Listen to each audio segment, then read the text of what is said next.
Good morning everyone. Welcome to our class. तो जैसे कि हमने लास्ट एक्सरसाइज में हमने हमारा पूरा चैप्टर जो है अच्छे से रीड कर लिया था, उसको समझ लिया था। आज हम उसकी बुक एक्टिविटी देखेंगे। तो आज जो है हम फिल इन द ब्लैंक्स और मल्टीपल चूज टाइप क्वेश्चन जो रहते हैं वो देखेंगे। कल जो है हम इसके रिमेनिंग जो बुक एक्सरसाइज है, मतलब मैच द कॉलम्स और गिव रीजंस वगैरह, ये देखेंगे। ठीक है। तो दो आज हम क्वेश्चन कर लेते हैं, बाकी के रिमेनिंग क्वेश्चन हम कल करेंगे। ठीक है। तो पहला क्वेश्चन है आंसर द फॉलोइंग क्वेश्चंस। तो उसमें क्या है, व्हाट इज इकोसिस्टम। तो इकोसिस्टम क्या होता है, the relation between organism and surrounding is called ecosystem. ठीक है। What do you mean by natural environment. तो मैंने आपको बताया था नेचुरल इन्वायरमेंट क्या होता है। Environment comprise of land, water, air, living organism is called natural environment. ठीक है। Which are the major component of the environment. तो इन्वायरमेंट के तीन मेजर कंपोनेंट होते हैं हमारे पास में, natural environment, human made environment और human.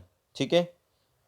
For example of human made environment. तो ह्यूमन मेड इन्वायरमेंट के चार एग्जाम्पल कौन कौन से होते हैं, रोड्स, स्कूल्स, कार्स, बिल्डिंग, और भी बहुत सारे होते हैं। आप कुछ भी लिख सकते हैं, टेबल, चेयर वगैरह, जो भी आपको लिखना है, सब जो ह्यूमन बनाता है वो ह्यूमन मेड इन्वायरमेंट का होता है।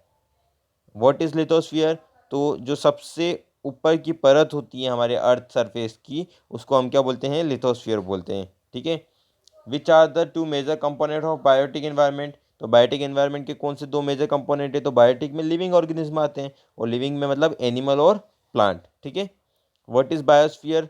तो बायोस्फीयर क्या होता है, जब प्लांट और एनिमल जो है एक साथ मिल जाते हैं तो हम उसको क्या बोलते हैं, बायोस्फीयर बोलते हैं। ठीक है। टिक द करेक्ट आंसर है। फर्स्ट है which is not a natural ecosystem. तो डेजर्ट हमें जो है नेचर से मिला हुआ है, फॉरेस्ट हमें नेचर से मिला हुआ है, एक्वेरियम हम बनाते हैं। ठीक है, इसलिए एक्वेरियम इसका आंसर है। Which is not comprise of human environment. Human environment कौन सा नहीं है इसमें से, तो ह्यूमन इन्वायरमेंट रिलीजन ह्यूमन में आता है, कम्युनिटी हमारे इसमें आता है, लेकिन लैंड जो है वो नेचुरल इन्वायरमेंट है। ठीक है, हमने अभी ऊपर क्वेश्चन में पढ़ा था इसको। Which is the human made environment. तो ह्यूमन मेड इन्वायरमेंट में कौन से आता है, तो माउंटेन नेचुरल इन्वायरमेंट है, सी नेचुरल इन्वायरमेंट है, तो रोड जो है वो हम बनाते हैं, इसलिए ये क्या आ गया, human made environment. Which is threaten to environment. हमारे इसमें थ्रेट कौन सा है, यानी कि हमारे इसमें प्रॉब्लम कौन सी है, इन तीनों में से कौन सी चीज़ जो है हमें इन्वायरमेंट को प्रॉब्लम क्रिएट करती है। तो प्लांट उगने से हमें कोई प्रॉब्लम नहीं हो सकती, वो तो हमारे लिए और अच्छा है। क्रॉप उगने से हमें कोई प्रॉब्लम नहीं होती, ये तो हमारे लिए और अच्छा है। लेकिन अगर हमारी पॉपुलेशन इंक्रीज होती है तो उसमें हमें प्रॉब्लम होती है, इसलिए इसका आंसर क्या होगा, ग्रोइंग पॉपुलेशन। ठीक है, क्लियर है। होप आपको ये पूरा चैप्टर समझ में आया होगा। तो thank you, have a nice day. और कुछ क्वेरी हो तो आप कमेंट में कीजिएगा। अपना ध्यान रखिएगा। ठीक है, क्योंकि केसेस जावरा में आ चुके हैं, तो अब अपना ज़्यादा ध्यान रखिएगा, घर से कम बाहर निकलिएगा और सारे प्रिकॉशन का यूज़ कीजिएगा। ठीक है, thank you, have a nice day, God bless you.